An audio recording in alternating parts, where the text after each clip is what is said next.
Welcome back to the Common Application. Let's complete our application to Reed College. Before we log into the Common App account, I want to note that I am just as prepared now as I was when I started my application process. I have all the information that I need in order to complete this section in front of me, and that includes knowing what the prompt is for Reed's short answer question, writing that response, and making sure that I have it pulled up and ready to copy and paste into that section of the application when I get there. Now that I know that I'm ready, let's log in and get started.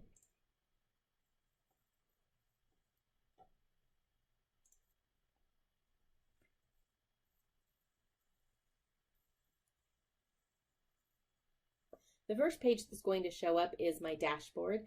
This has a list of all of the colleges and universities that I plan to apply to using the Common App, and it has some information about where I'm at in the process of applying. When I scroll down to Reed College, I can see that I am still in progress with some of these. So I'm going to show more detail, and it tells me what I still have left to do. My common application, or the section of the application that goes to all of the colleges I'm applying to, is complete, but I still have some questions and other sections that I need to do specifically for Reed. So I'm going to go ahead and click on the link to the first section I need to work on. And it brings me to a section for Reed's questions. Now this looks similar to the common part of the application, where on the left-hand side there are menu headers to help me navigate where I'm at within the process. And these questions are being asked by Reed, and the answers will go only to Reed. If you've completed some of your other colleges' supplemental forms, or when you get to other colleges' supplemental forms, you might discover that some of the questions are similar or even identical.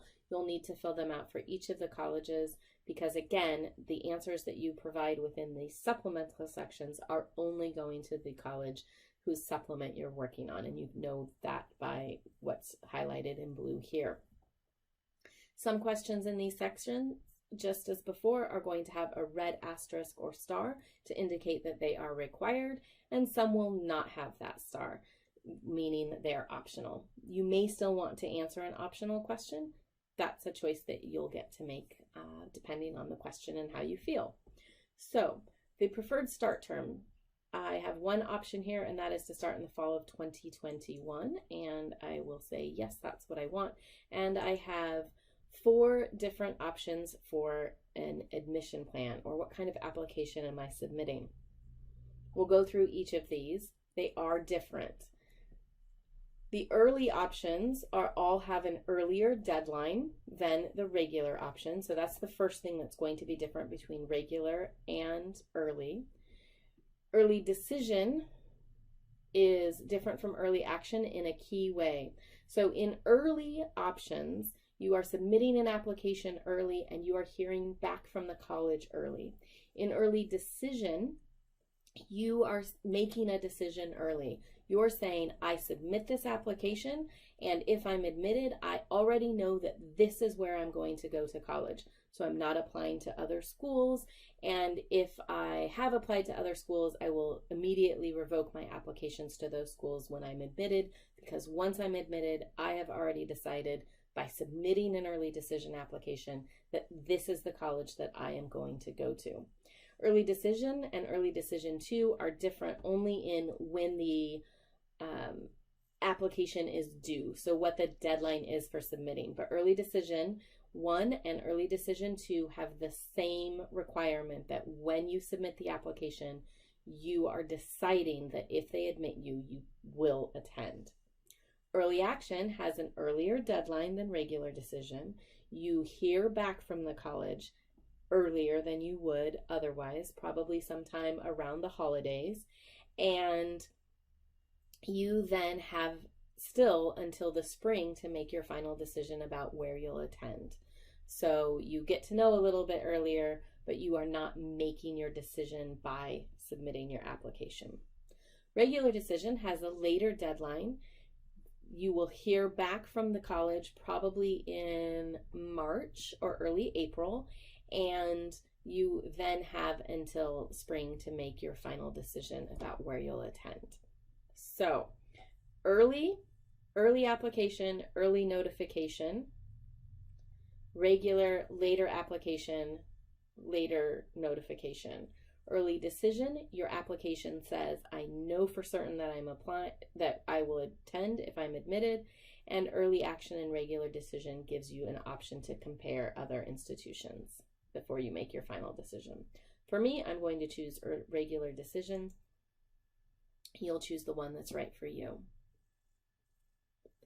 I do intend to pursue need-based aid. In other words, I will be completing my FAFSA or ORSA.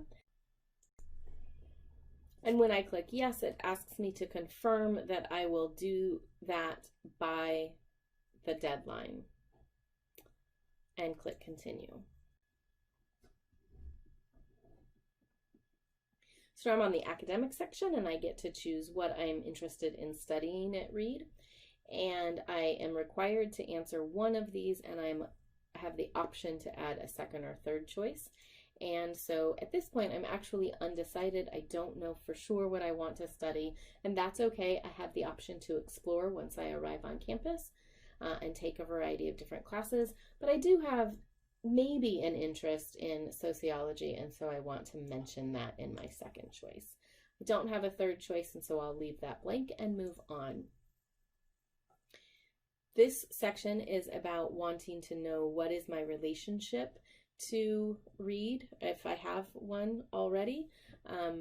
And so the first question is, have I ever submitted an application to Reed? For me, the answer is no. But if I were to click yes, it's going to ask me when I last applied and what have I been doing since then. So if this is true for you, you'll want to make sure that you've already written this and you have it ready to copy and paste as we do with all of our short answers. But for me, of course, the answer is no, I have not yet submitted an application, so I don't need to answer additional questions about that. This section is asking, how did I hear about Reed?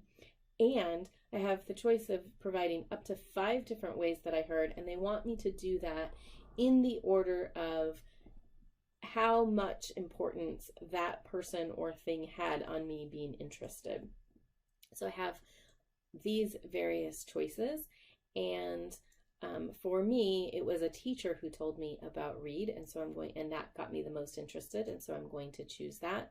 I don't remember my teacher's name, so I'm going to leave that blank, and I can add another option. And once they told me about it, I checked out their website, and that excited me as well. Okay, and I could add up to 3 more of those, again, in the order of how influential that was for me.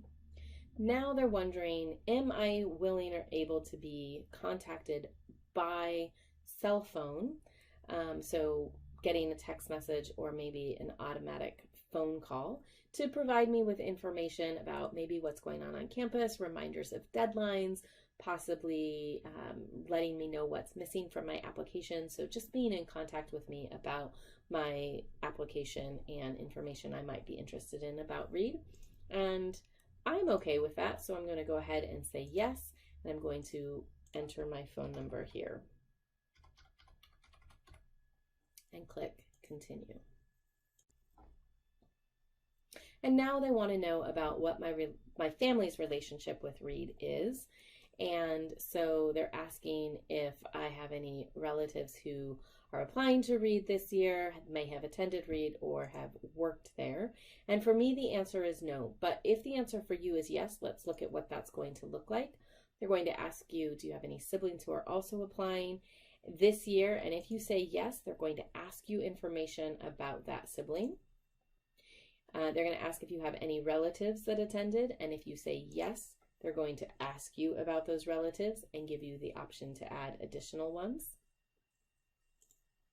And if you have any relatives who've worked for the college and you say yes, they're going to ask you about those people and where they worked and whether or not they're still working there. So again, for me, the answer to all of these questions is no. And so I don't have any additional questions that come up. But if you do, you'll want to answer those additional questions. This background information is asking about a criminal record for a misdemeanor or a felony. The most important thing to know on this section is that you need to answer honestly. If the answer to this question is yes, then you will need to provide an explanation of what happened and what you learned from that experience. Also, if the answer to this is yes, that doesn't necessarily mean that you won't be admitted to read. However, if the answer is yes and you respond no, then that is a reason to not be admitted to read. So the most important thing is to be honest in this section. For me, the answer is no, and so I'm going to choose that and move on. But again, it's most important to be honest on this section. And click continue. Now I come to a section about recommendations and FERPA. FERPA is the Federal Educational Rights and Privacy Act, and we'll talk about what that means and the importance of that for your application. But before we do so, I want to mention that this is a section of the Common Application that you only need to complete one time when you're working on your supplements. So I have already worked on other college supplements, and this section therefore is already complete. If you're working on your first supplement, you will have to do this authorization, and I want to show you what that looks like. But you only need to do it one time. Once you do it for one supplement, you'll have done it for all of them. And what you'll be doing is releasing authorization for your records to be sent from your high school to the colleges and universities that you're applying to. In other words, you're giving permission for your high school or any other college that you've attended, any other school that you've attended, high school or college, to provide records, including your transcripts and your recommendation letters, to the colleges that you're applying to, and to do so with keeping your privacy rights intact. When you get to this section, you'll want to read through the instructions very carefully, and once you've done so and you understand them, you can click this box to let them know that you have. This part here, number 2, is particularly important because you're going to have a question that you need to answer about it in the next section. And this is about your recommendation letters. You have a choice to allow your recommendation letters to remain so confidential that you never get to read them, or you can say, no, I would like to someday be able to read my recommendation letters. This section is going to help you decide which decision is right for you. So once you've read that, understood, you can click the box, press continue, and it'll take you to some additional acknowledgments. This first one is saying, I am acknowledging that every school I've attended prior to this application process has the right to provide information to the colleges, and the colleges can contact those schools to get that information. The next section is that piece about the recommendation letters, and so you'll want to make the choice that's right for you. And then this acknowledgement here is saying that when I make this decision, I'm making it for every college I'm applying to through the Common Application, not just the one that I'm working on right now. And the minute that I submit an application or somebody writes a letter of recommendation for me, I can't change my mind, so I want to make the best decision that I can make at this point. Click that box, sign with your full name, date it, and press save and close. So again, you only need to do this one time. You'll do it the first time you complete a supplement, and then it will be ready for each of the additional ones. Recommendation letters are similar in that once you start that process in one supplement, it's going to carry forward for your others. So you'll enter your counselor's information, their name, their email address one time, and that counselor will show up for every additional supplement that you have. For teacher recommendations, the same thing is here, but you get to choose which teachers you want to write your recommendations for which colleges. So as I've gone through this process, I have already uploaded some teachers and invited them to write letters for me. And I can choose to invite those teachers to write letters for Read, or I can add additional teachers here. This section tells me that READ requires that I have 2 teachers write recommendations for me, and then I have the option of an additional one. Now, again, I've already entered a teacher, and so I can choose that teacher here. So I'm going to choose this teacher and assign them, and they get notification that when they're writing a letter of recommendation, it will also be for Reed College. I need 2 teachers, and so I can either choose this additional teacher, or I can invite another teacher, and I would provide an email address, the subject that they teach me, their title, so how to address them, their first name, their last name, and wondering whether or not this is somebody that I want to have write the recommendation for Reed. Okay, but in this case, I know that I want this other teacher too, and so I will click Justin White and click Assign, and now I have 2 teachers ready to go. I can choose another type of recommender if I want to. It is not required. It's optional, but if I wanted to do that, I would click Invite Other Recommender, and I would be asked to provide that same information about them. The advisor is somebody who is not going to provide information for my application, but is somebody that I'm willing to let see my application, and so that they can provide some feedback for me. So I could invite that person, and again, they're going to ask for an email and their first and last name. Okay, so once I'm done with this section, I click Continue. Okay, now I'm ready to submit my application. I first will need to review it, then if there's an application fee or I haven't asked for it to be waived, I'll need to pay that, and then submit my application. So I press review and it brings up a PDF. Now this is pretty small, I can still see it, but if I would like something larger, I can click the review PDF and it will pull up a much larger version of this. But I should take the time to read through this and make sure everything is correct and accurate and is exactly as I want it to be. And once I've done that, I can click that I've reviewed the PDF and I am ready to continue. There's no application fee, so I don't need to worry about payment, and I can click Continue.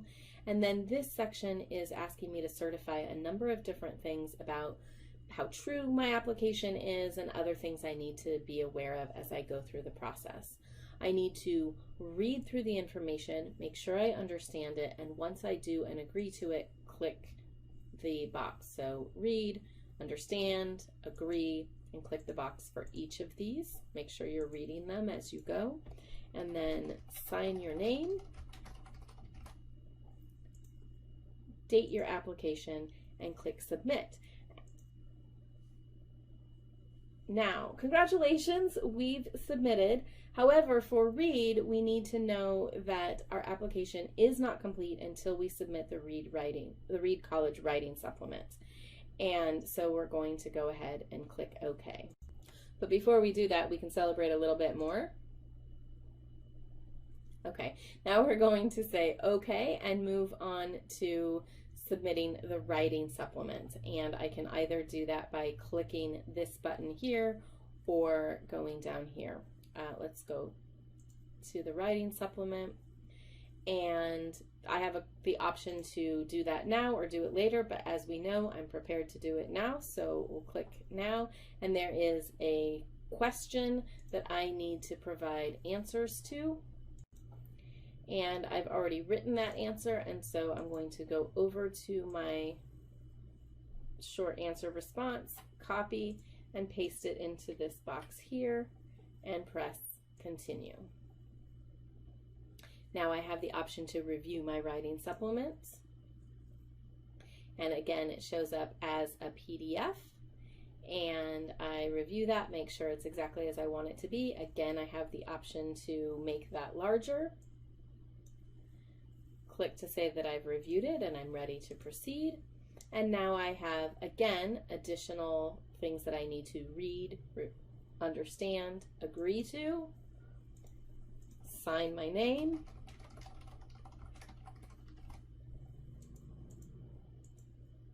provide the date, and click Submit. And now I am finished with my Reed application. Congratulations.